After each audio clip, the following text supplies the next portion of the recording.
السلام عليكم أيها الأحبة الأكارم، الزملاء والأصدقاء الضيوف الأعزاء، طاب مساءكم بالخير والسعادة والمحبة والأمل والإشراق، ولقاء متجدد ونشاط متميز من على منصة اتحادكم العريق، اتحاد أدباء وكتاب إديالة.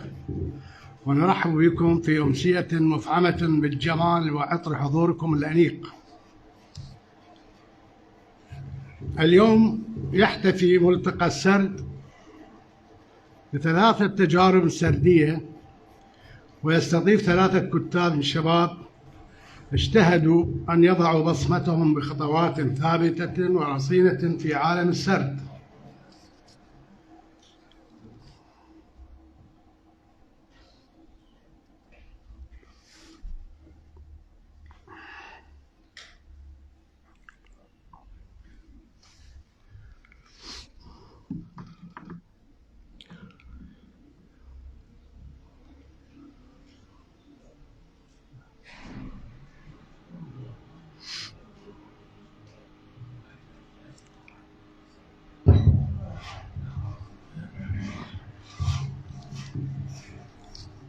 أن يضعوا بصمتهم بخطوات ثابتة ورصينة في عالم السرد. ولأن الأدباء الشباب لديهم هموما قرية يؤرقها الطموح للمستقبل والآمال الكبيرة، لذلك من الواجب اكتشاف شخصيتهم وتوفير مقومات حياتهم الفكرية والأدبية بالتوجيه والنصح وإيضاح مستلزمات الإشراقة الأولى من فجر حياتهم لتطوير القدرة الإبداعية لديهم عبر المرور بالمراحل التصاعدية للوصول إلى الهدف الأسمى. لذلك أدعو من على هذا الصرح والمنبر جميع النقاد والكتاب والمهتمين بفن كتابة السرد وباقي صنوف الأدب بمدسع الكتاب الشباب بالإضاءات النقدية والبحوث الجادة وفتح مجالات النشر أمامهم وإقامة الأماس التشجيعية والتعريفية كي لا نرى ضياع الكثير من النماذج المبدعة. نرحب وإياكم بضيوفنا اليوم الزميل الأنيق الناقد الدكتور خالد علياس، الأستاذ الروائي مروان عباس وروايته شهوة الإله الصادرة من دار النشر للثقافة والعلوم 2023، والأستاذ القاص أبو شدن العزاوي ومجموعته القصصية بقايا بشر الصادرة عن دار السرد للطباعة والنشر عام 2022. كذلك الأستاذ الروائي عمر عبد الرحمن وروايته أين أبي الصادرة أيضا عن دار السرد للطباعة والنشر عام 2023. سنمنح وقتا 10 دقائق لكل ضيف يختصر من خلالها الحديث عن تجربته السردية وقراءة شيء من الرواية أو قصة قصيرة من المجموعة.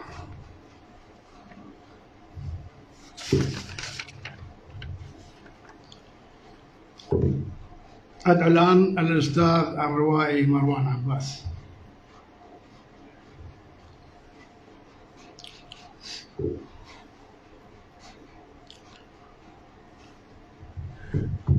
يا أهلا وسهلا.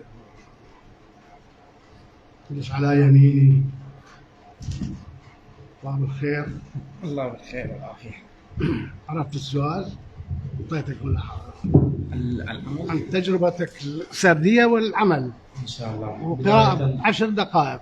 بداية راح أضبط الساعة. السادة الحضور، السيدات، الأخوات، الأباء، السلام عليكم. السلام. بداية نتكلم عن العنوان اللي هو محط يعني لغط كبير هذا الخصوص، اللي هو شهوة الإله. وهل من الممكن أن يكون للإله شهوة كما يخطر ببال الكثيرين أنه الإله المقصود به الذات الإلهية العليا؟ لكن هنا توظيف يكون الإله الذي طموحاته كفرعون يتمنى أو يرجو أن يكون إلها، وبالأساس هو مصطلح قرآني ذكر بالقرآن في آية أفرأيت من اتخذ إلهه هواه وأضل السبيل. فهذا المصطلح القرآني يحذرنا من هذه الشهوة اللعينة، الشهوة التي ستؤدي بنا إلى الهلاك حتما، إنه الاستعلاء ومحاولة إشراك نفسه ومحط نفسه مكان الله.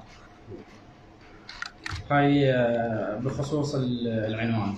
أما مضمون الكتاب يتكلم عن شخص لربما كان شخص تقي جدا وورع، ولكن حاشيته التي هي من جعلت منه إنسانا يسعى إلى الكمال، وهذا غير ممكن مع البشر.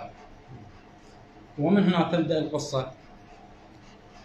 أي استفسار أو لا قرينا شوية من الرواية مالتك، اختار المكان والله هي دائما الكتابات بنات أفكار الكاتب.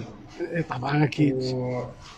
الأب لا يفرق بين بناته أبدا. بالضبط. فبداية راح أقرأ من بداية. نعم.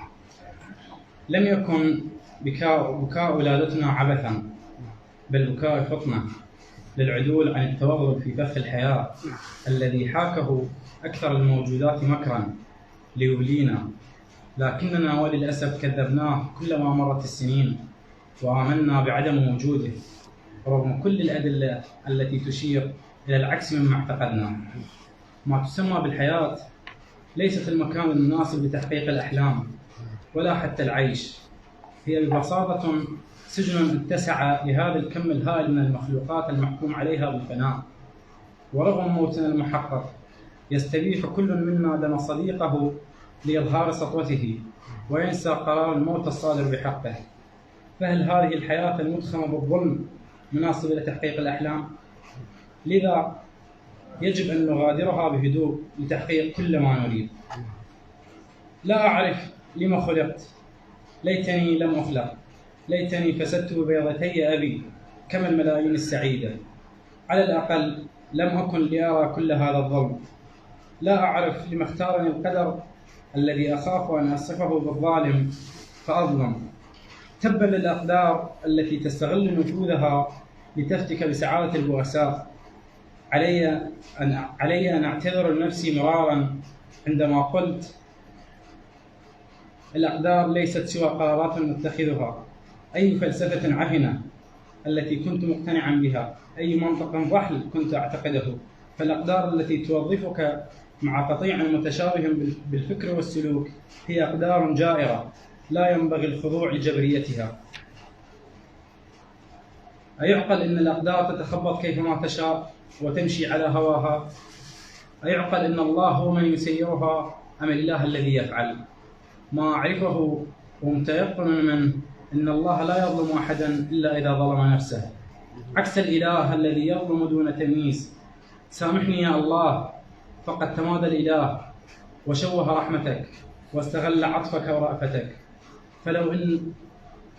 فلو إنه حاول تشويه سمعة ملك ما أو حاكم أكثر منه نفوذا وأعلى منه مقاما لأصبح رزقا للطيور الجائعة ودماءه سقيا للأرض العطشة، لكنه ينتهز سلامك. أرجو أن تفهمني يا من لا يفهمني سواك. لا تسقط مني كعبادك البل الذين ما عرفوك. أرجوك دعهم يكفون عما هم عليه، فلا أمل أن يغيروا من أنفسهم، فغيرهم أنت. أتوسل إليك.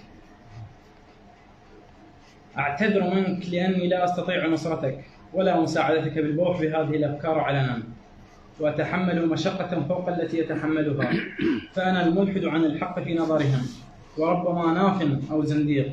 لا تهم التسميات بقدر ما يهمهم نفي من الجنة الوهمية التي وعدهم الإله بها.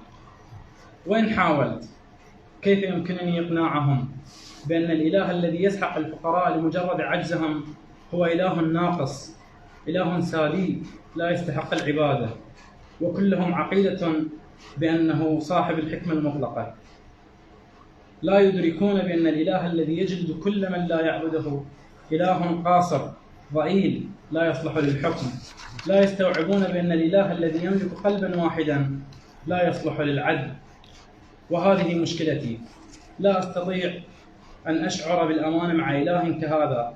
لا يمكنني الوثوق بإله متقلب المزاج يعفو عن المجرم ويحكم المظلوم، يتلاعب بقوانين العدل ويشرع أخرى جائرة لأنه يراها عادلة. لا يمكنني خسارة نفسي للإيمان به في سبيل إرضاء إيمانهم المشبع بالخوف لا القناعة. شكرا جزيلا. شكرا جزيلا. شكرا أستاذ مروان. سريع وضعتك. الآن ندعو الأستاذ القاص أبو شدل العزاوي، إذا ممكن. تفضل.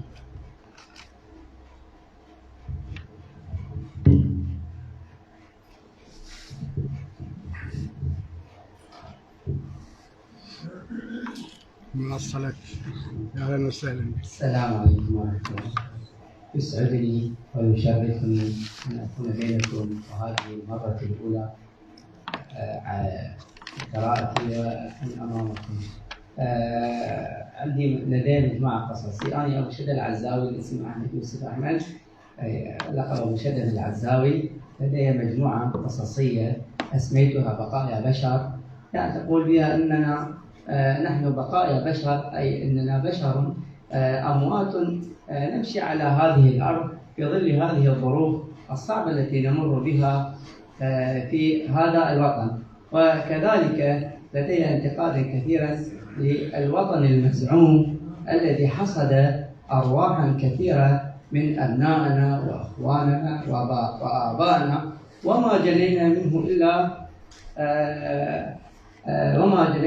إلا الرئيس الذي هو يكون علينا. سأقرأ لكم بعضا من هذه القصص. اختارنا نص إن شاء الله وصلنا بفكرة المجموعة بشكل عام. إن شاء الله.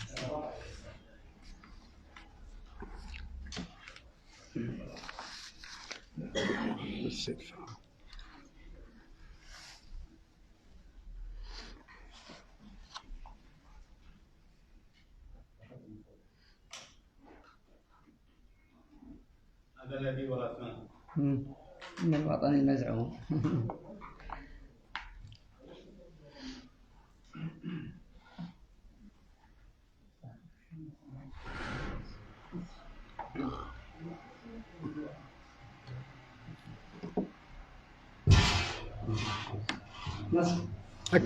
قصة من بقايا بشر. وخرج القصاب من جحر محله متدلي الكرش لا يكاد أن يرى أصابع قدميه، ملطخا ثوبه بالدماء.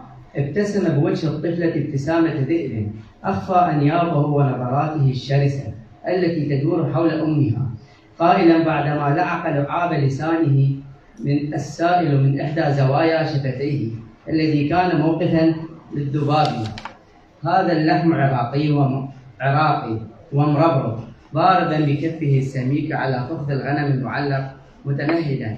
صاح البقال الأفطس الأدمي ذو البشرة السوداء الوسخة والدمامل تغزو وجهه، طالما تعرض للإهانة من قبل النساء اللواتي مسك أطراف أناملهن وهو يعطي كيس الخضار، يلمع الباذنجان ويلاعبه، ناظرا إلى بائعة الخضار بصوته الرنان بخبث: صح أسود بس قلب أبيض، وينك يا الأسمر وينك؟ تجاهلت أذنيها الكلمات التافهة التي اعتادت عليها من أنواع حناجر السوق.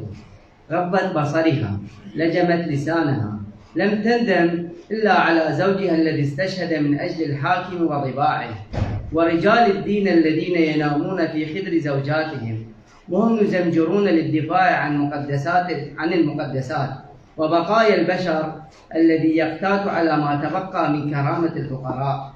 ها قد انتهك الوطن عذريتها عندما لف زوجها بالعلم المبجل.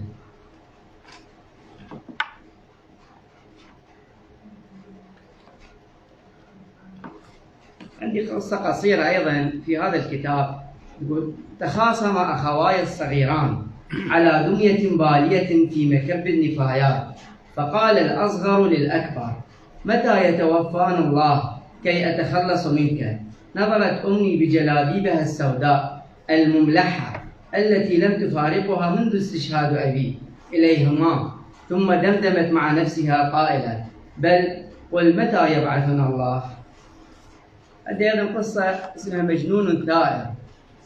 أراد مجنون أن يخرج ليرى النور من منزله حاوية القمامة التي أجبروه أن يعيش فيها ويأكل خمس الساسة داعيا لهم.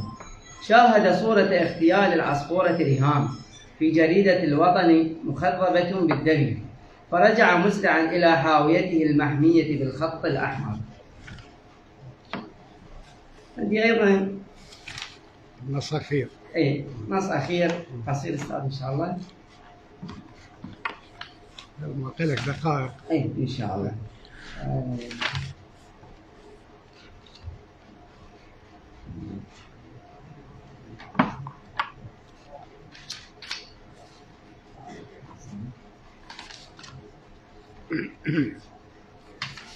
أدور لك؟ شوفها بالفارس. هو بالفارس طبعا. نعم. شو أنت لو لازم نسخة عشان ساعدتك.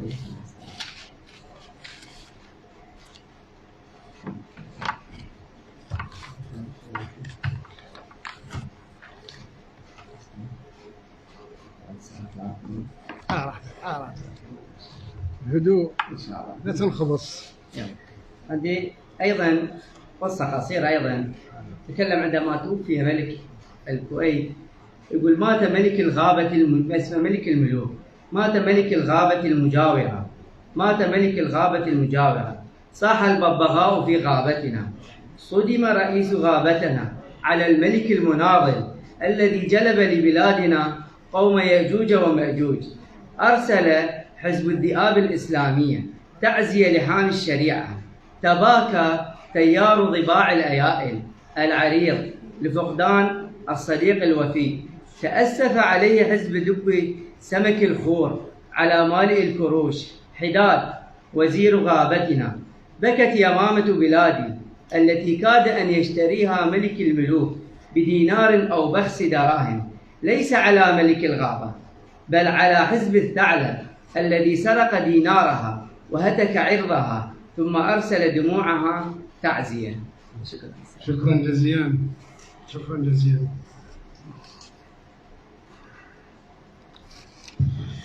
شكرا أبو شدن العزاوي. الآن أدعو وتجاوبوا على الله دكتور خالد. أستاذ عمر عبد الرحمن ممكن تفضل.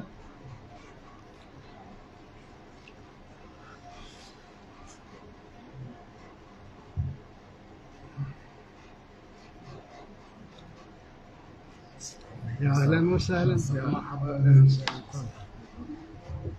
السلام عليكم ورحمة الله وبركاته. لا أحب أن أطيل عليكم. كتبت رواية بعنوان أين أبي؟ لعل هذا العنوان كبير. إن منزلة الأب عظيمة جدا، لا يمكن أن أكون بهذه الورقات أوفيت جزء من حقه أبدا. الرواية كانت عن فتاة، وما أكثر الفتيات اليوم اللواتي يفقدن آبائهن. وهذه الفتاة فقدت والدها بمصيبة عظيمة جلية، ولم تنتهي هذه القصة إلى هذا الحد، بل توسعت حتى ظلمها عمها. حينما يذهب الأب تذهب الفتاة حقيقة، حينما يذهب الوالد الفتاة لا شيء. وهذه قصص حقيقية نعيشها اليوم في المجتمع. اسأل أي فتاة حينما يذهب الأب أين تذهب؟ مجتمعاتنا للأسف الشديد اليوم لا يرعون أي أهمية للبنت إلا ما ندر، لكل قاعدة شواذ طبعا.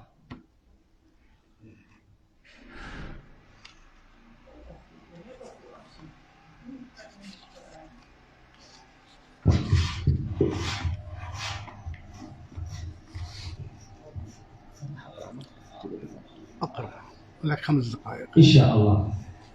أقول في مقدمتي: تشرق الشمس ويشع ضياؤها، فهي تضيء كل شيء، فأصوات العصافير في الصباح من كل يوم تبعث الأمل في قلبي.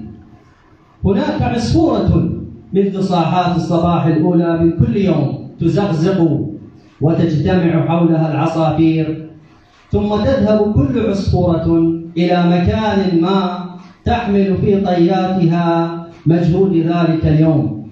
ثم أرى بلبلا آخر يغرد ويناديه آخر بصوت شجن عذب.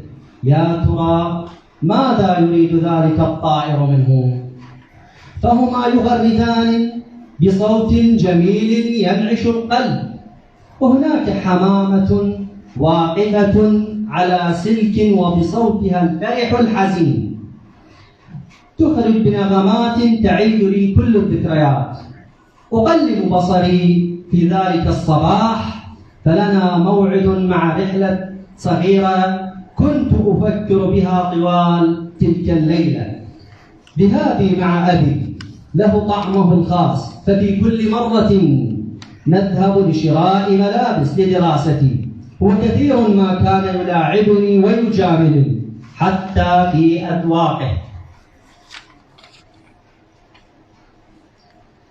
نقول حتى في أذواقه له ذلك الذوق الجميل. حينما أحتار يرشدني، وحينما أختار يوافقني رأيه. يقلق حينما أقلق، ويحزن لو رأى لا أرتضي ذلك الأمر.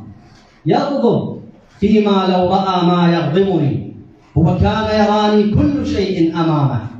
النظر في عين أبي راحة، وابتسامته تسكن قلبي وتفتح بصري وتطمئن نفسي. بينما كنت أفكر في تلك الرحلة جاءت أمي تطلب مني الفطور، فموعدي مع أبي اقترب من الذهاب، وعلى الفور ذهبت.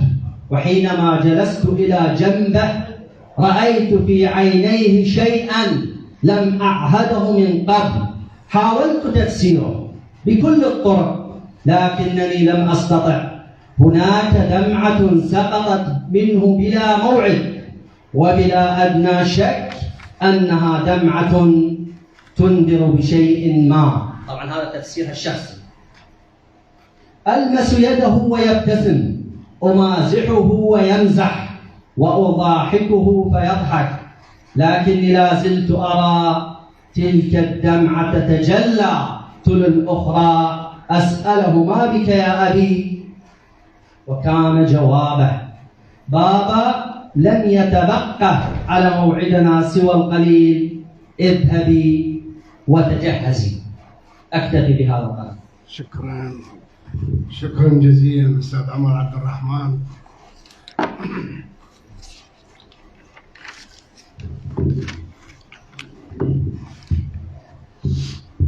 أدعو الآن الناقد الدكتور خالد علياس ليأخذنا في سياحة نقدية وقراءاتي وانطباعاتي حول الإصدارات الثلاث. تفضل دكتور. يسار يمين.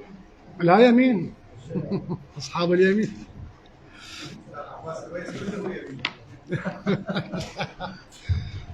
مساء الخير جميعا أيها الأصدقاء.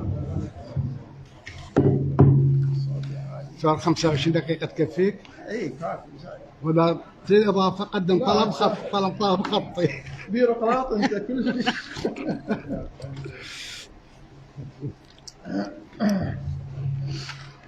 الحقيقة في البدء أود أن أبدأ كلامي بشكر لمنتدى السرد في اتحاد الكتاب والأدباء في ديالى لدعوتهم لي وتشريفهم إياي بهذه الجلسة المهمة، طبعا بدءا برئيس المنتدى أستاذ عباس وصولا إلى باقي الزملاء، وطبعا الترحيب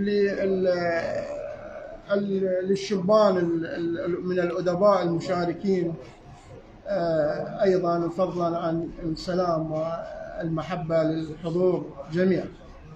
حقيقة اطلعت على النماذج التي عرضت علي من قبل الأساتذة بالمنتدى وبنادي السرد،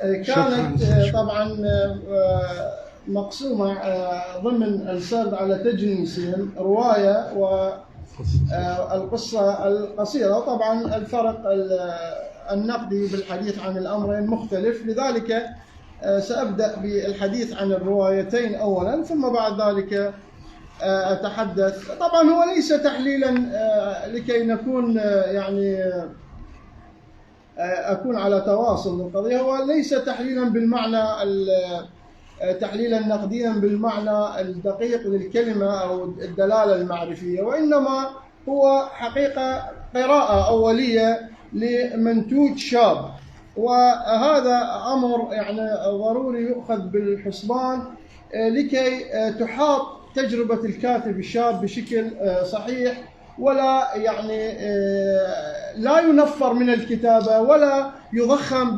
بطريقة تجعله يعني يظن ظنون لربما مو صحيحة.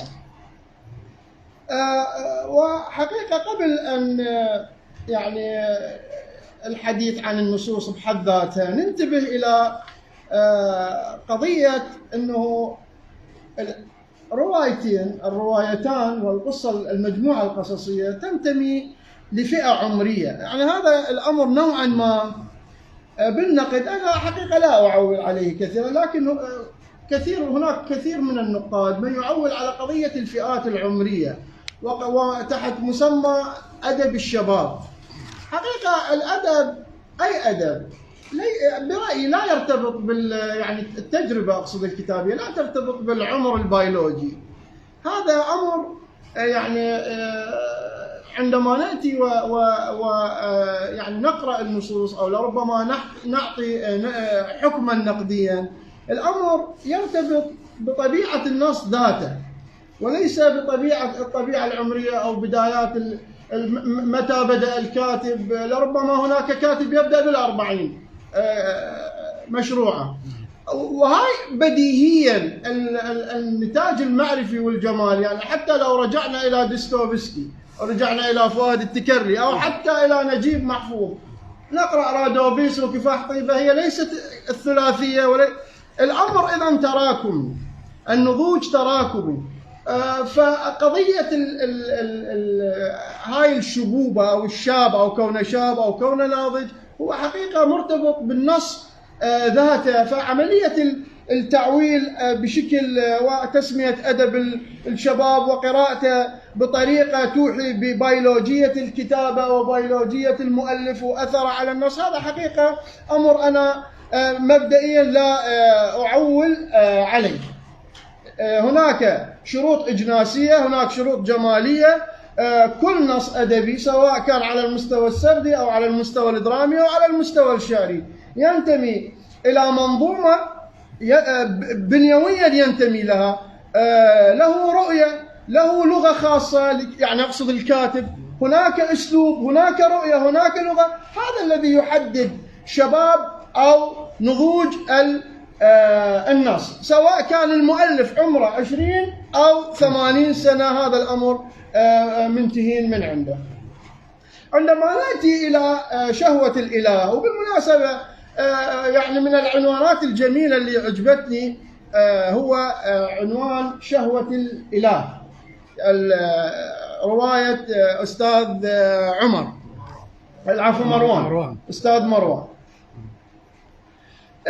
لكن حقيقة عندما قرأت الرواية وأنهيتها يعني وجدت أن الرواية رغم طبعا الشجاعة الكبيرة اللي لدى الكاتب فيها جدلية. نعم هناك جدلية واضحة باختيار العنوان، يعني اختيار الموضوعة التي تنطلق من تحديدا من السلطة، سلطة المجتمع، سواء كانت ارتبطت بالسلطة الدينية أو غيرها. وبالمناسبة لا ينصرف ذهنكم الإله هو القصد منا الله أبدا، هو الإله الذي يخلق المجتمع بوصفه سلطة ضاغطة على الأفراد وبتأثيره تفقد قيمة الإله الحقيقي.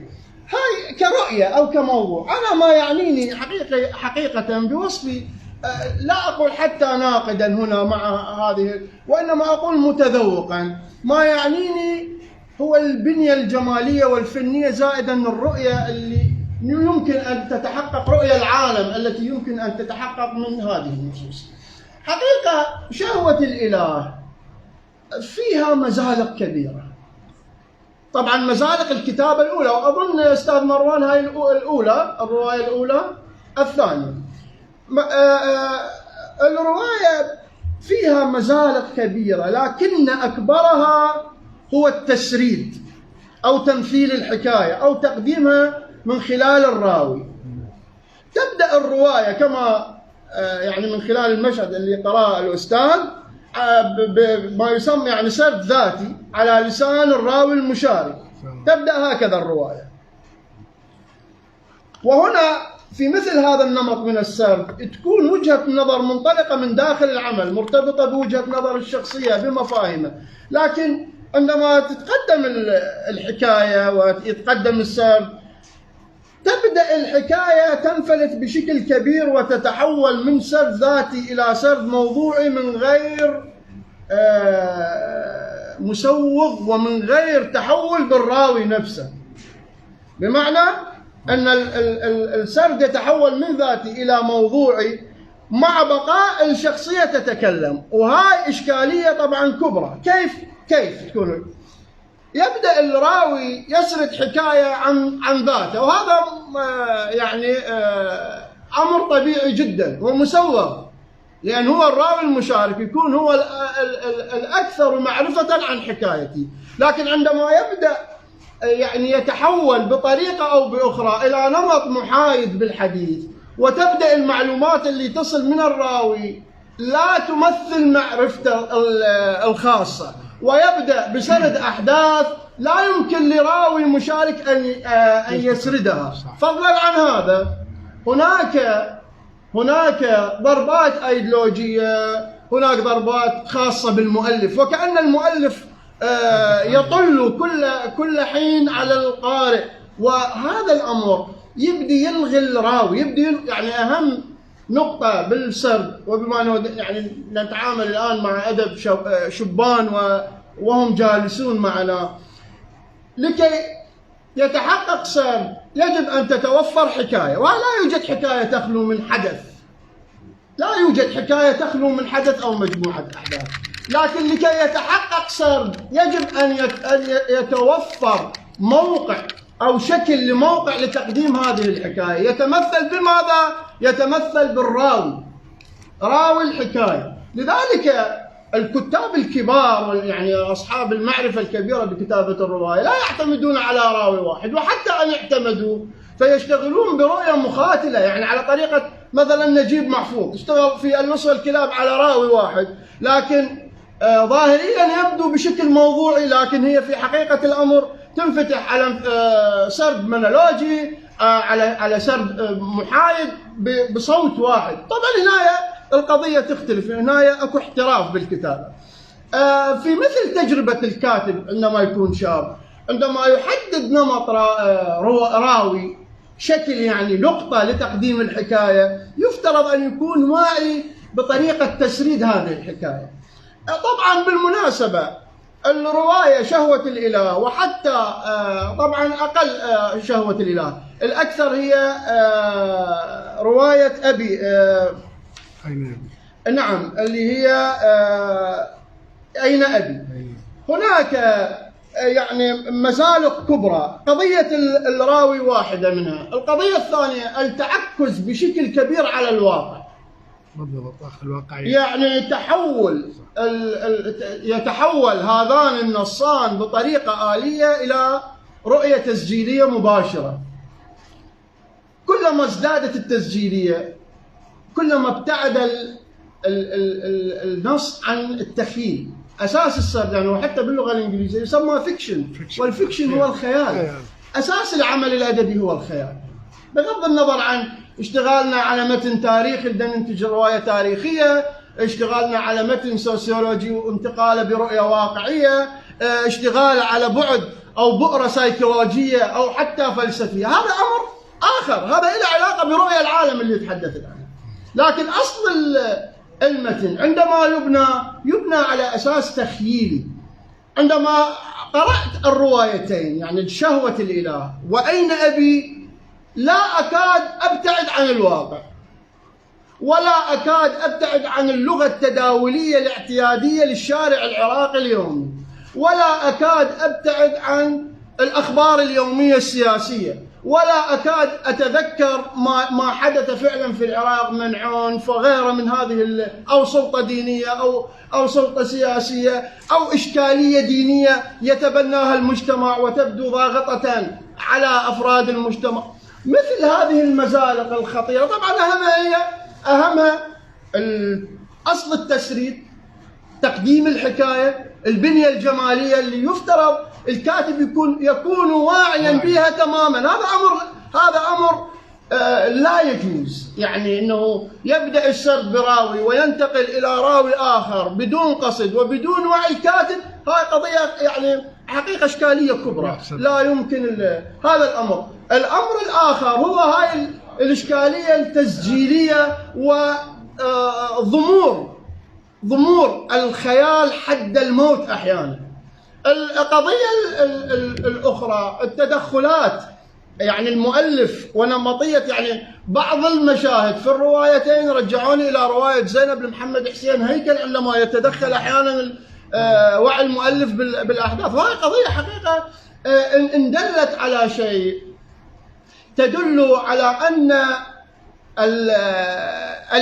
الكاتبين يعني وإن كانت تجربتهم مبكرة أو في بدايتها، لكن يدل على عدم اطلاع حقيقة. يعني واحدة من أهم شروط الكتابة هو الاطلاع على التجارب الناضجة، التأثر بالأساليب المهمة. حقيقة هاي المزالق التي قلتها يمكن لو يعني نترك الروايات المترجمة، نأتي على المشاريع العربية المهمة. يعني مثلا من الخمسينين اخذ نجيب محفوظ فقط، ما اخذ يعني هاي القراءة ولا الاطلاع على اساليب مختلفة واساليب ناضجة مهمة. يعني من الخمسينين اخذ نجيب واخذ مثلا فؤاد تكرلي، يعني لا يمكن ان يكون روائي يعني يكتب الرواية ولا يمر على هذين الاسمين بشكل دقيق.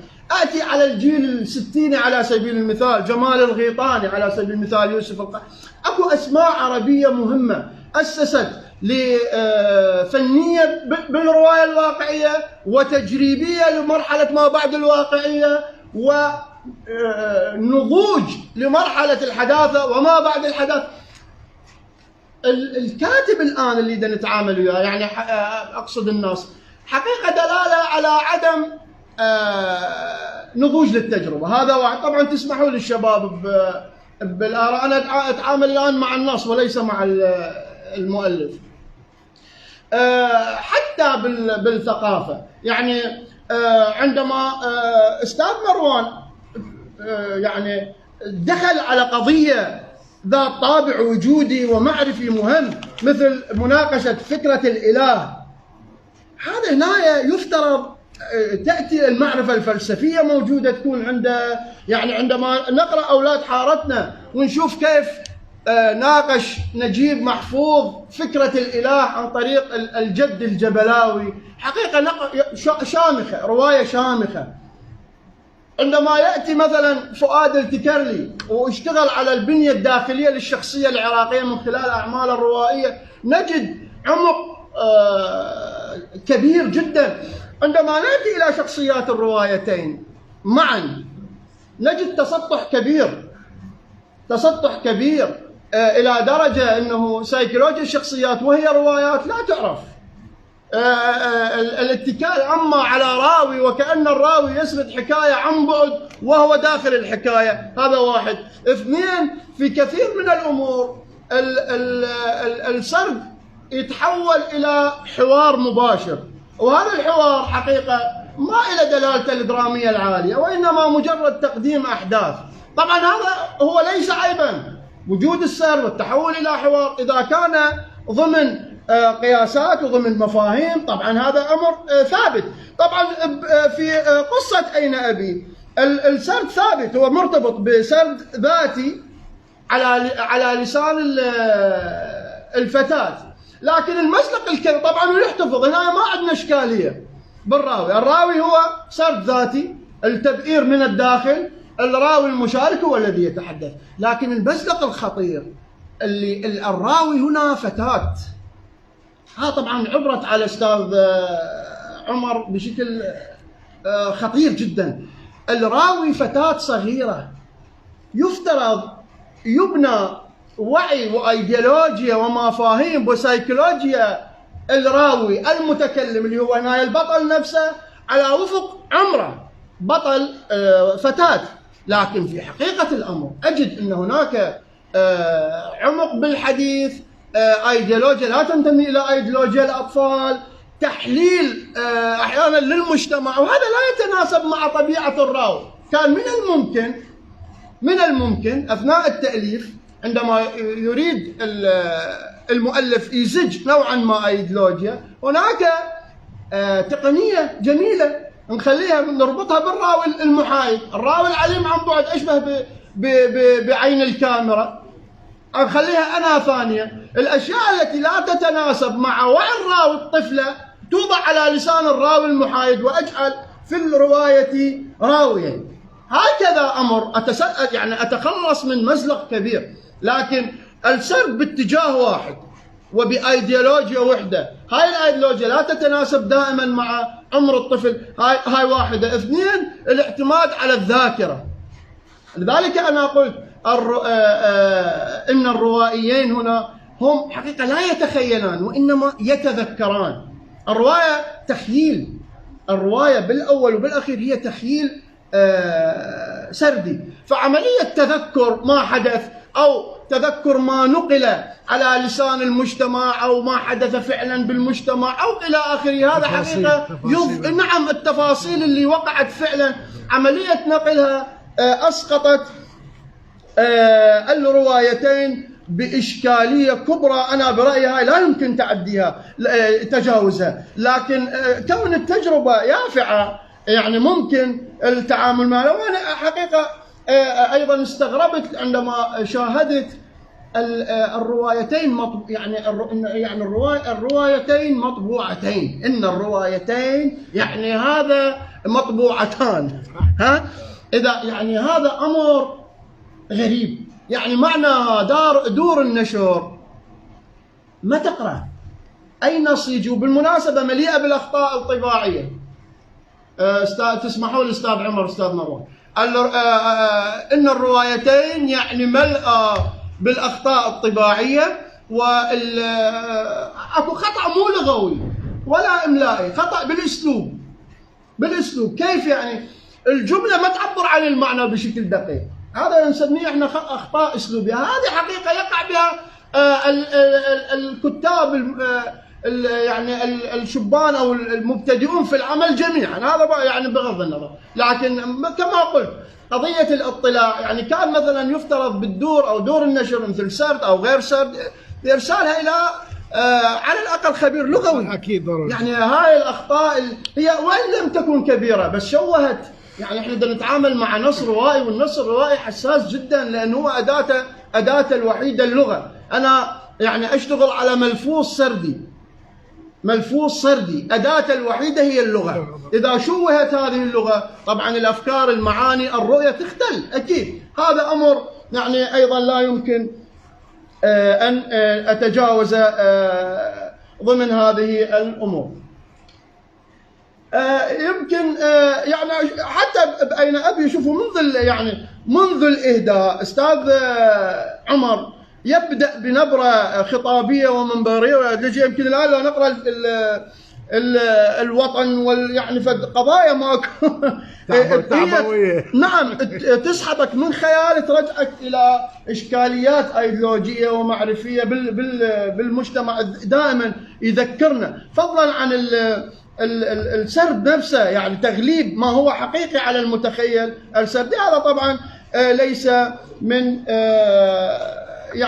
من مسوغ له. أنا لو وقفت بشكل يعني نهاية على ما أكثر ما عاب الرواية برأيي، طبعا أنا أتحدث من وجهة نظري، أجد أن إشكالية الراوي في شهوة الأب، في شهوة الإله،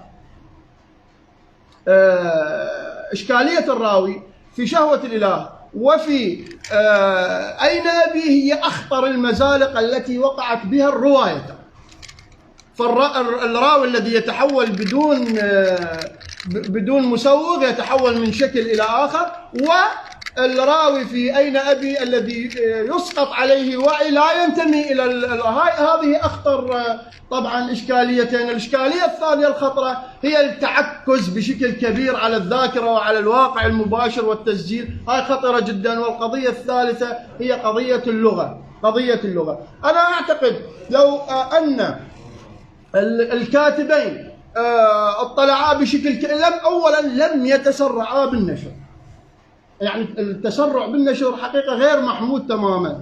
يعني أنا أتذكر عندما قرأت مذكرات الكبير فؤاد التكرلي يقول 10 سنوات يتحدث، وهو طبعا يتحدث عن واحدة من أعظم الروايات العربية اللي هي الرجع البعيد. 10 سنوات يلا نطلعها، نكمل كتابتها وناشرها، وهو روائي له وزن عربيا حقيقة. فعملية التسرع بالكتابة واستسهال النشر أنا أعتقد ليس محمودا، لا سيما في الرواية بسبب سعتها السردية، تعدد شخصياتها، أبعادها، أفكارها. هذا حقيقة يظهر إذا أكو خلل في بناء بالبنية السردية، بالمروي نفسه من شخصيات وأحداث، باللغة يظهر. لماذا؟ لأن الرواية لا تعتمد التكثيف، الرواية يعني تعتمد سرد التفاصيل. حتى لو كانت رواية قصيرة مثل أين أبي وشهوة الله، طبعا تنتمي إلى الرواية إلى نمط الرواية القصيرة هي، لكن مع ذلك هناك وفرة بالأحداث، هناك وفرة بالشخصيات. هذا الأمر حقيقة يحتاج إلى تدوير وإدارة متقنة، لأن أصعب ما في السرد هو تقديم السرد. يعني يسمى بالمصطلح الإنجليزي يسموه representation، يعني طريقة التمثيل أو العرض.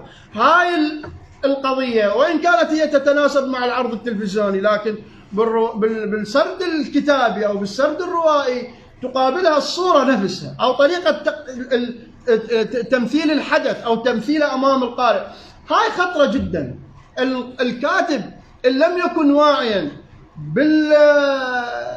بالبؤرة أو ما يسمى بوجهة النظر وطريقة التبئير وتسريده وتحديد الراوي ونوع الراوي، ويكون محترفا بتحولات الراوي من راوي إلى مجموعة رواة، من سرد ذاتي إلى سرد موضوعي، من عليم إلى محايد، من عليم إلى محدود علم إلى يعني هاي عموما التحولات السردية. إن لم يكن عليما بهذا الأمر، هي القضية. احنا السرد ليس شعرا. الشعر أحيانا يعتمد على الدفق يعتمد على الأذن الفطرية. كثير من الشعراء يعتمدون على الأذن، يكتب الشعر سليما. الرواية يعني أتذكر أحد علماء السوسيولوجيا أو علم الاجتماع يقول الرواية سوسيولوجيا. الرواية يعني معرفة، علم اجتماع، معرفة. عملية تقديمها لا يعتمد على الدفق وعلى الصدف، المصادفات وإلى آخره منها. هناك بنية، هناك مخطط. كبار الكتاب من الروائيين عندما نرجع لهم نلقى مخططات رواياتهم، ليس هكذا اعتباطا مجرد حكاية وأبدأ أشتغل عليها وأخليها يعني نظرية كرة الثلج اللي من القمة بهذا الحجم وتنتهي بالأخير بحجم كبير. هذا الأمر أعتقد لا يصلح حقيقة. رغم أن الرواية طبعا أن الروايتين لهما إيجابياتهم طبعا، الجرأة اللي بيهم، الطرح، الإدارة أحيانا هناك ثيمة اشتغل عليها نعم، لكن أنا أتحدث عن بنية وأتحدث عن وعي وأتحدث عن ثقافة وأتحدث عن إدراك سردي متخيل. هذا حقيقة غاب بشكل كبير بالروايتين. إذا انتقلت إلى مشروع القصة القصيرة مع أبو شدة.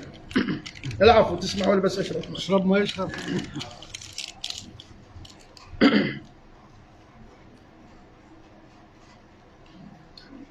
مجموعة بقايا بشر، وطبعا هنا نتعامل مع، وإن كان الجنس نفسه اللي هو السردي، لكن النوع مختلف، نوع لا يعتمد على التسريد المتخيل المفتوح، وإنما يعتمد على التكثيف وعلى الرؤية المختزلة، على اختصار في كل شيء.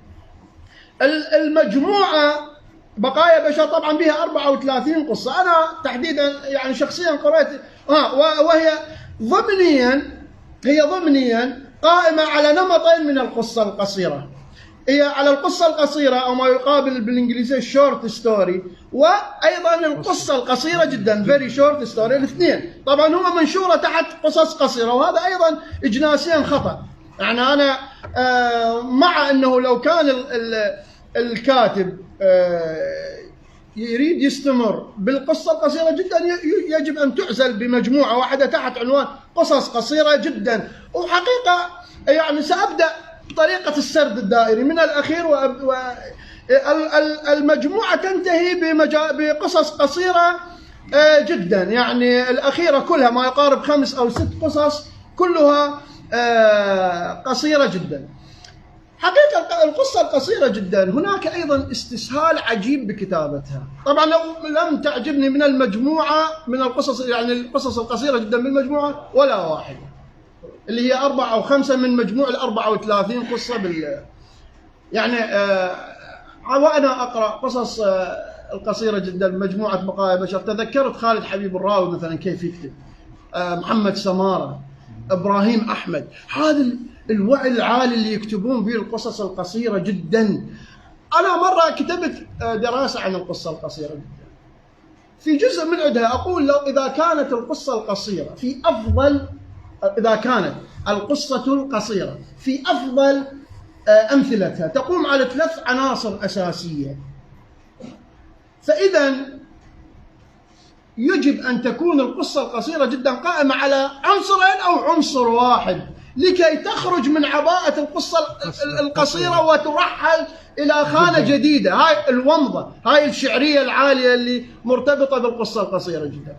عملية اشتغال حدث سريع بلغة مكثفة أقرب إلى اللوحة الشعرية على عنصر واحد أو 2 حقيقة مزلق خطير لا يمكن لكل كاتب يعني يتحدث به أو يقدمه بشكل ناضج أو بشكل فني عالي.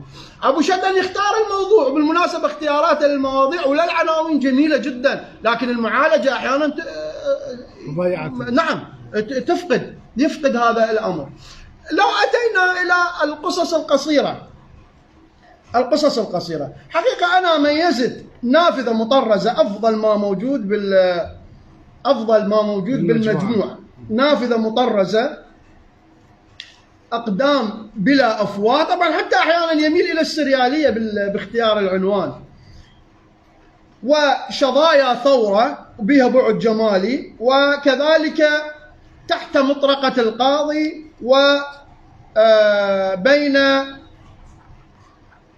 بين اليد والرحى. شلون أستاذ؟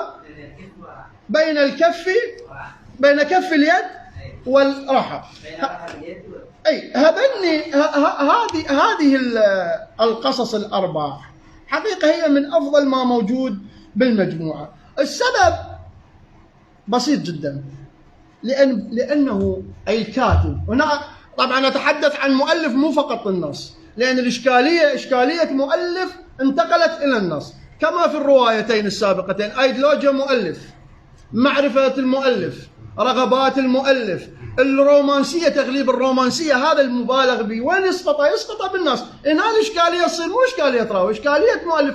لذلك أنا أرجع هنا لا سيما أنه إحنا نتحدث عن تجارب أولية وهي أشبه بالملاحظات. يعني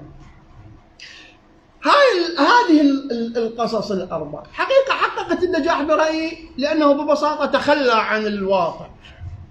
هذا يعني أقرأ قصة القصاب، أتذكر السوق كما هو، وكأنه كان يجلس بالسوق وينظر تفاصيل لليومي والمتداول والاعتيادي بشكل كبير. خليني أعطيك مثال يا أستاذ أبو شفا. نجيب محفوظ مرة أشاهد برنامج يقدمه جمال الغيطان الله يرحمه، كان اسمه قاهرة نجيب محفوظ، يتحدث عن روايات نجيب، واللي يتحدث جمال الغيطاني واحد من أهم المتأثرين به وأهم اللي بدأوا التجريب من بعده. فكان بالضبط يتحدث عن زقاق المدق، فبدأ يبحث عن الأماكن، فوصل إلى مكان اللي هو كان المقهى اللي كان يم الحدث، اللي هي مال شخصية ابن حسين الحلو أو كذا أبوه. فإجا واحد عليه قال له هاي المقهى مال أبويا وفلان هو أبويا. كان نجيب محفوظ يحط كرسي ويقعد هنا يباوع الناس. لكن احنا عندما نأتي ونقرأ روايات نجيب محفوظ وأحدد هنا الواقعية، لا نجد هذا التسجيل، وإنما نجد إذابة للواقع وعملية تسريد جديدة ضمن متخيل مختلف تماما. لذلك طلعت المقهى عند نجيب محفوظ في يعني حتى الكرنك، عندما نوصل الكرنك نلقيها رمزية ما نجدها واقعية، القضية تختلف تماما. اللي أريد أوصله مع حضراتكم يعني وخطاب الآن إلى تحديدا إلى أصدقاء الكتاب يعني المعنيين بالأمر، لا نعول على الواقع بهذه الطريقة. الواقع موجود ليس للغرف منه وإنما للإلهام. بعض موباسان يتحدث عن القصة القصيرة، يقول بالضبط إنه القصة القصيرة تقوم على أشياء اعتيادية عابرة، أو تبدو في نظر الإنسان الاعتيادي عابرة، ولكن الفنان يجعل منها قضية كبيرة. باع الاشتغال على الواقع كيف يكون. لوكاش عندما تحدث عن القصة القصيرة يقول القصة القصيرة مكانها أو حديثها مرتبط بالحياة المجزأة وليس الكلية، لأنها تعتمد على أشياء عابرة من الحياة وقد تكون مصادفة منها.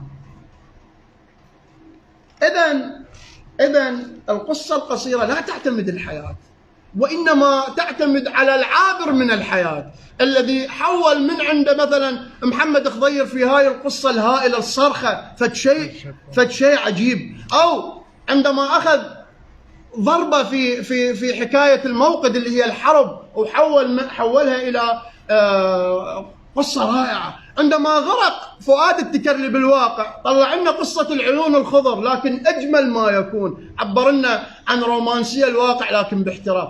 هكذا يفترض القصة القصيرة تتناغم مع الواقع، بأنه تنطلق له من الخيال وليس العكس. أحيانا عندما يبدأ يغرف بشكل مباشر الكاتب أو الأديب من الواقع بهذه الطريقة المباشرة، بهذا التعبير في الطفولة الهاربة وسراب في رواية. طبعا سراب في رواية ذات بعد رومانسي جميل تتحدث عن كتابة الرواية، عن العلاقات الإنسانية، لكن المعالجة تفقدها حقيقة هذه القيمة. حتى الطفولة الهاربة والضيوف المهجرة اللي هو تتحدث عن التهجير والعنف، كثير من اختياراته بقصص القصيرة جميلة، لكن المعالجة، إشكالية المعالجة أنا برأيي لا تنتمي إلى تلك اللحظات العابرة التي تنتج سردا، وإنما تنتمي إلى تلك اللحظات التي تذكرنا بأشياء رأيناها أو سمعنا عنها إلى آخره. بينما عندما نأتي إلى نافذة مطرزة، هذه الزوجة الوحيدة اللي تعيش وحدتها ببعض النقوش اللي تخليها على لوحة الزجاج في ليلة شتائية. حقيقة من أجمل ما قرأت لي أبو شجن، ذكرتني بقطة تحت المطر لهيمنغواي، عندما الزوجين يتخاصمان وكلاهما ينظر من النافذة إلى قطة تمشي تحت المطر. بهذه الضربات الإنسانية العالية نعبر عن رومانسية خيالية، لا بأس القصة ترتبط برومانسية مؤلفها، لكن الإشكالية أين؟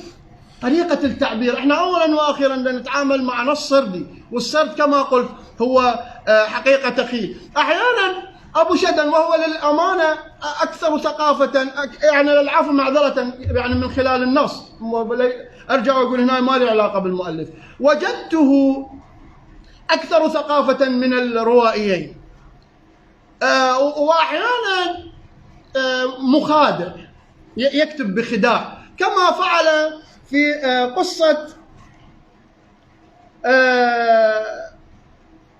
الفتاة اللي تبيع مناديل، الفتاة اللي تشتغل مناديل، اللي هي أصلا مأخوذة من الأدب الدنماركي طبعا، اللي هي بائعة الكبريت بامتياز، تناص واضح، محاكاة مباشرة، واشتغال وتحويل. حقيقة أنا ما حبيت هذا الاشتغال بهذه الطريقة، يعني عملية التشريح بهذه الطريقة ورفع عضو من تلك ووضع عضو آخر، شلت الكبريت وخليت المناديل بهذه الطريقة، ما حبيته. عندما تكون أنت بالكتابة أفضل بكثير. هذه الجدة واحدة من أجمل القصص، الجدة التي تدخن وهي تحيك يعني أبو شدن يعتمد على قضايا ثابتة، الواقع الأساسي، الحياة، المعيشة، حياة الريف، وحياة الحياة خلينا نسميها الحياة الشعبية، هذه طبعا حياة الطلبة، وهي قريبة طبعا. هذا يعني التجارب الأولى عادة للشبان تكون قريبة من حياة الجامعة والطلبة وحياة الطلبة وإشكالياتهم، قضية الأب والتأثير الأب والعائلة، هذا موجود ثقافيا، موجود لا يختفي. لكن عندما نأخذ لقطة من الحياة على طريقة القصة اللي الآن ما أتذكر عنوانها، الجدة التي تدخن وهي تحيك، يعني ما حقيقة، أو أحيانا في شظايا ثورة عندما يشتغل على حالة من التشيع، عندما يجعل الأدوات الجمادات تتكلم. هذه الطريقة طبعا ليست جديدة، عبد الملك نوري بالفأر اشتغلها، موجودة، جليل القيس اشتغلها على الدينار، من خلى الدينار ينطق ويتكلم، موجودة التشيع أو نظرية التشيع بالفلسفة موجودة، ويعني يمكن جذورها ماركسية، هي نوعا ما مكننة، لكن أثرت بشكل كبير على الأدب، اشتغل عليها نعم، لكن ربطها بالطفولة وحقيقة فقدها قيمتها. أبو شدن وحدة من مزاياه يكتب بطريقة الطفل، عالم الطفل قريب عليه، بداخله أكو طفل يكتب. لذلك أحد المجموعات التي أهداني إياها عن الطفولة كانت جميلة، حكايات دافئة بسيطة، بساطة الطفل نفسه كانت جميلة. لكن عندما يتهور بالأخذ من الواقع ويبدأ ينقل لنا ما موجود فعلا ويحول لنا إياه بطريقة تسجيلية كما حدث مع الروايتين السابقتين، هنا تبدأ المزالق الكبرى. مع أنه بالمناسبة يحترف الكتابة، يعني يقدم، يلتزم بالتكثيف، عناصر القصة مضبوطة تماما، طريقة الراوي أو السرد أو تقديم الحكاية ما بها إشكالية عنده، يعني عندما يشتغل من وجهة نظر ومن زاوية براوي يلتزم به، ما يصير عنده إشكاليات بهاي النقطة، بنيويا مضبوط. لكن الرؤية أحيانا يصير بها اختلاف.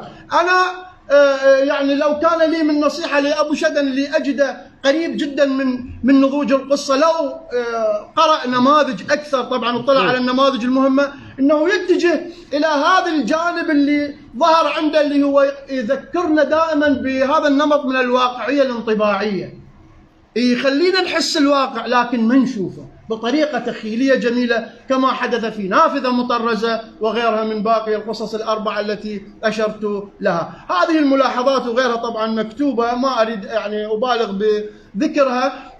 كلامي ليس نقدا وليس إظهارا حقيقة لعيوب نصوص أدبية، وإنما هو حقيقة حوار بين ناقد يعني لربما سبقتكم شويه بالتجربه مع شبان الان يبتدئون إحاطة لربما هي من ضمن الإحاطة. هذه الملاحظات انصبت حقيقة تصب نتيجة حرصي اللي خلاني أكمل الروايتين والمجموعة إلى آخر ما فيهم لأصل إلى هذه الملاحظات. تمنياتي للكتاب الثلاثة بالاستمرار والتطور في هذا المشروع الخطير والمهم اللي هو الكتابات السردية، سواء كانت على مستوى الرواية أو القصة القصيرة أو القصة القصيرة جدا، وإن شاء الله يعني نقرأ بالمستقبل ما هو أفضل وأفضل. ونصيحتي الأخيرة أنه لا تتعجلوا بالنشر. يعني حقيقة قضية استسهال النشر والتعجل به واحدة من المزالق الكبرى اللي الآن بدأت تظهر بشكل يعني كبير. شكرا جزيلا لكم والسلام عليكم. شكرا جزيلا أستاذ خالد. بس أنا أنزل وأبقى هنا. خلي نشوف ملاحظات الكتاب، نشوف شخصا وش استفاد من ملاحظات دكتور خالد. الله يحفظك. يخليك الله يستر. أن يستمع ويأخذ النقد يحول إلى شيء بناء ينعل. جميل جدا اللي سمعناه من حضرتك، إن شاء الله نسمو ونطمح إلى هذا. الله يحفظك. لكن استثناء الحديث هذه فقرات يعني استثناء الطفل الراوي. نعم، وأول فقرة يعني فقرة الطفل، لكن هذا اللي أعرف أعلم من هذا الشيء. لا ينسى. لا ما له علاقة بالنسيان. فهنا القصة هي عاشتها عن صحيح حقيقية واقعية. نعم ما هي هاي الإشكالية الكبرى. حقيقية واقعية. فاكر من جرفل. إيه. الروائيين والكتاب والأدباء يعني الرواية هي حقيقية موجود هذا الشيء. تمام. هي الواقع موجود. لما حتى ميثولوجيا محفوظة من الأحداث هي واقعية عن مصر. الحقيقي والتاريخي والواقعي ليس بغريب، يعني حتى بالمصطلح النقدي احنا نسموه القص.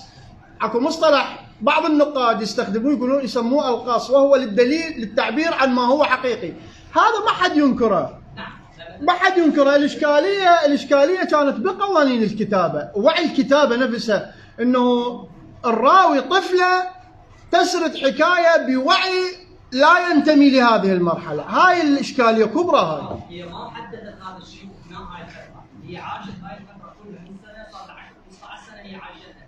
لما صارت المظاهرات اللي حدثت مع هاي البنية الجرية اللي هي طلعت وياهم، عاشت هاي كل الأحداث ليشوا آخر شيء وقت الفتح. هي هاي الأجزاء كلها مرت عليها هاي الأحداث، فحضرتك يعني تمثل على رواية ماضية. ذكرت أحداث أخيرة نتيجة. نعم، لكن الرواية تبدأ بلسان طفلة. الرواية تبدأ على السرد يؤكد أن اللي يسرد طفلة. هذا الوعي لا يتناسب. هذا مو يعني هنا احنا عندنا بالرواية اكو شيء نسميه هذا البوينت اوف فيو او وجهات النظر. يجب ان يعني اذا كان الراوي مثلا فيلسوفا، هل من الممكن ان يطرح افكار سطحية؟ مستحيل. لما كانت طفلة بدأت بالطفولة، لما كبرت بدأت الأحداث تكبر وياها تعيشها، فهي لما تحدث لسان طفل الحين. صدقني نفس الإشكالية هاي اللي موجودة بساعة بغداد، اللي لاحقت الزمن مع لكن ظهرت لنا الهفوات، لأن الضبط بين السرد وبين تقديم السرد وبين التراتب الزمني ما ينضبط. يعني هاي القضايا هاي مزالق خطيرة. الروائيون الكبار فقط هم اللي يقدرون. يعني أنا هذا رأيي. أنت سويت ملاحظات. هذا رأيي. أنت ثبت هاي الملاحظات. أنا قلت هاي ملاحظاتي يعني. وناقشها يا الطريقة. قد أكون يعني قرأت الرواية أو روايتك يعني بطريقة مختلفة، لكن هو حتى العنوان أين أبي والطفولة، يعني رائحة الطفولة تفوح بالرواية منذ أول كلمة. وثم الراوي طفلة تتذكر ما حدث لأبوها وتسرد فالراوي طفل. لا شيء بالرواية يؤكد أن الراوي تغير عمريا، أي نضج مثلا. ماكو دليل. ما واضح صدق. شكرا. الآن ننتقل للأساتذة الحضور إذا كان عندهم مداخلة أو رؤية أو إضافة. تفضل أستاذ ابتهال. هو المفروض المداخلات يسالون الكتاب مو يسالون لي هم. احنا نريد نحتفي بتجربه. لا هم شوفوا هم خلي يحددون اسئلتهم اللي ما المقصود فيها. انا انتم اوقفتوا على راسهم مو على رجليها للشيخ. تفضل استاذ ابتهال. الله يحفظك. يعني هذا نقل يشارك كاتب من الاول نفسه. فذكرت يعني اول مجموعه اللي ما عندي اعرف كانت في صديق حقي هاشم من النيسان. نعم. فما اعرف انا الرجل طلب من عنده رسائل مع سجار انه يساعدني ادخل هذا الاطار سابقا. الرجل الكل محمد صدر قال تسجيل الملف نزلت الملف مال اسبوع جاوبني. هذه ايضا ارشادات من ضمنها مطالعه. اهم شيء. والله في مشروع كاتبه جيده. نعم. هذا. نعم. نعم. شجعني انه اقوم بطباعه الجزء الاول. جميل. جميل.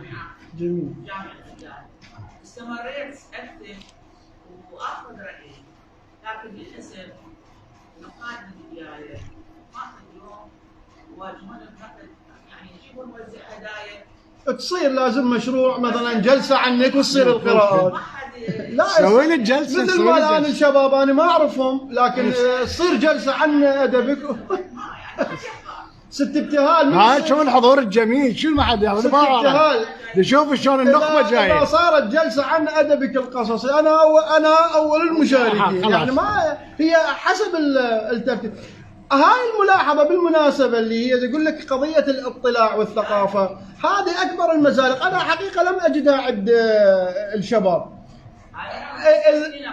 القضيه وين هي ست؟ هي القضيه وين؟ هل يعني هي مو قضيه انه تقرا لنجيب وتشتغل محاكاه.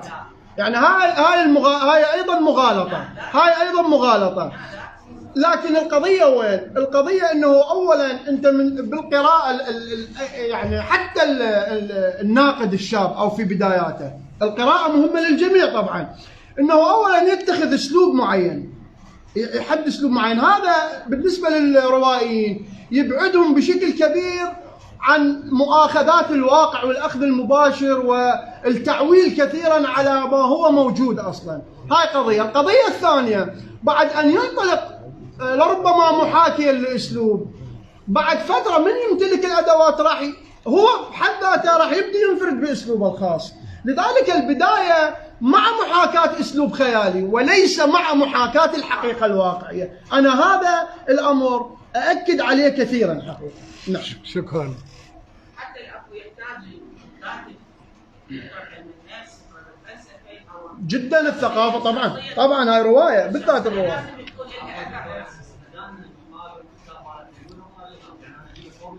فانت دورك صار مرة بعد بس احنا ما نريد الجلسه تتراحل.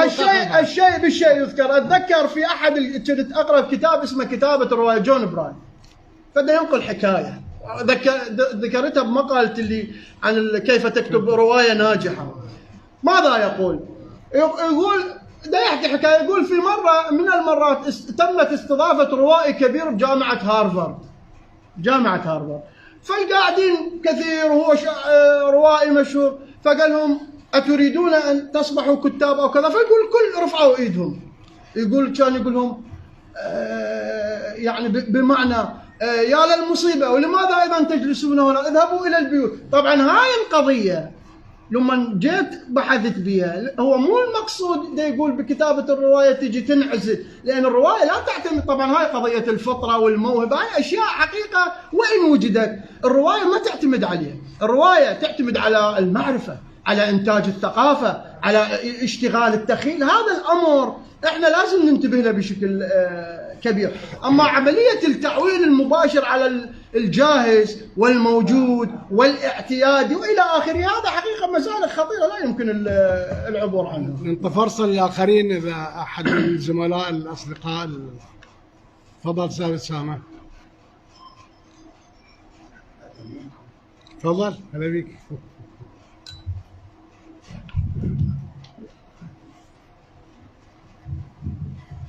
السلام عليكم. أهلا وسهلا. في البداية أود أن أشكر رئيس ملتقى السرد الأستاذ عباس الويس، وأتقدم بالشكر الجزيل للملاحظات القيمة التي أنا استفدت منها كثيرا للدكتور الدكتور خالد عرياس.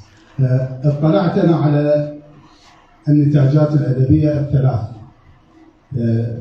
وقرأتها بتمعن، ولاحظت فيها أشياء كثيرة، من ضمنها الجرأة في الكتابة. الجرأة في الكتابة لأي كاتب، ومن ضمنهم أنا في مرحلة عمرية لنقول أنها مرحلة عمرية، مرحلة الشباب أو مرحلة النضج.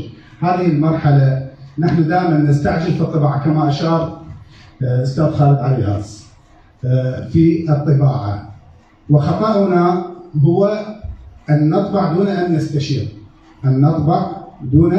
نستشير، وهذا ما يعتبر سقطة أولى للكاتب.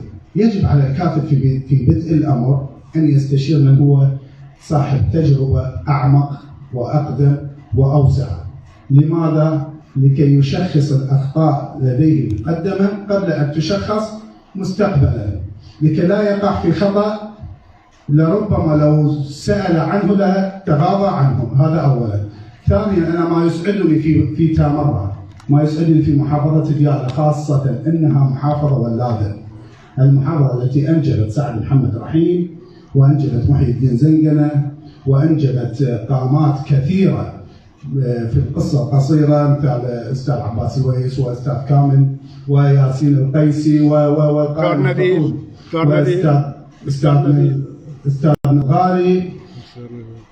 القائمة تقول هذه القائمة لابد أن تكون مرتكزات أساسية لمن يكتب فيما بعد. أنا أقول في الشعر عندما بدأنا نقرأ للمرتكزات الأساسية التي لنا، ومن ثم تطورت القراءة.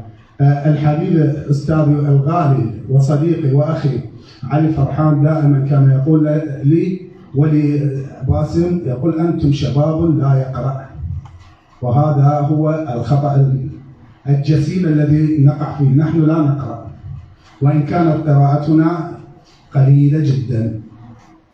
شكرا لكم. خلاص لا سهلا. تفضل أستاذ. تعال يمي، بس باختصار حتى نعطي مساحات أكثر للناس.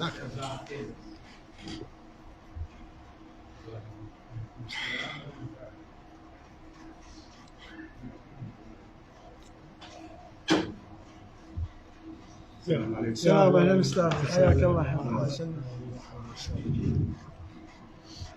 بالبداية مساء الخير عليكم، مساء النور، ومبارك لديالى وتامرة ولادة روايتين ومجموعة قصصية لصديقي أبو شام. حقيقة في سابق سنين يعني أخرجت عرضا مسرحيا فاز بجائزتين في مهرجانين مهمين، ولكن في مهرجان ثالث فوجئت بورقة نقدية من صديق وزميلي في الكلية.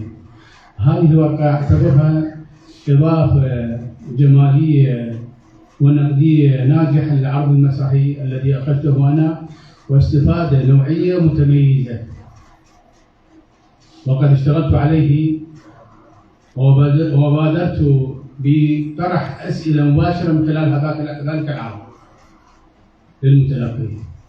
وحقيقة ما تفضل به الأستاذ المحترم خالد الياس بهذه الورقة على الروائيين الشابين والمجموعة القصصية أن يعتبروها إضافة جمالية منتجة وفاعلة لهما أو لهم، لأنها في حقيقة الأمر يعني قراءة نقدية نوعية وفاعلة وجمالية بحد ذاتها. ركزت على عدة نقاط من البديهي لهما أو لهم أن يستفادوا منها مستقبلا في كتابتهم، وأن يعتبروها إضافة لما سيكتبوه مستقبلا. النقطة الأخرى الذي طرحها من خلال سياق الورقة النقدية أنه على الكاتبين أو على الكتاب الشباب أن لا يستعجلوا في نشر مؤلفاتهم، وأن يعرضوها على أصحاب الخبرة قبل أن ينشروها. وأنا هنا أسجل نقطة لاتحاد الأدباء، اتحاد العريق، بأن يشكلوا ملتقى لقراءات روائية شابة قبل أن تنشر، أو لقراءات قصصية شابة قبل أن تنشر. بعدها تفتح الآراء أو تفتح الآراء النقدية لقراءة تلك الروايات وتلك القصص، ومن ثم تعطى إشارة جمالية أو نقدية واضحة للنشر أو عدم النشر. شكرا لكم. شكرا جزيلا. شكرا جزيلا أستاذ نقيب الفنانين، ونكرر التهنئة على فوزك برئاسة النقابة. من المتحدثين الآخرين من الأساتذة؟ ماكو إضافة ولا تعقيب؟ طيب. إذن شكرا جزيلا. ست ابتهال. احنا الآن تعرفي صار عندنا ملتقى السرد، وراح نعمل برامج جديدة ونطور البرامج ونستقطب شباب، وراح نسوي أماسي جميلة. فأنت ما أنت كاتبة وأنت قاصة، فإحنا حضورك دائما وتواصلك مع الملتقى راح أكيد راح تشوفين نتائج، لأن إحنا ما نرتكز على شخص واحد. اسمحي لي أستاذة، إحنا تكوينه خلاصة لأصدقائنا وزملائنا، كلنا احنا نشتغل بشخص واحد. لذلك إذا أكو انتقادات أو أكو عندك أفكار ممكن توصليها أنا وإحنا زملائك، ونشوف هذا الحضور الجميل. يعني هذا يكفي أنه اتحاد الأدباء أو ملتقى السرد والإدارة والهيئة الإدارية للاتحاد دا تشتغل خطى صحيحة وخطى سليمة. وأشكرك. شكرا زملاء على الحضور. نلتقط إذا صورة جماعية. بس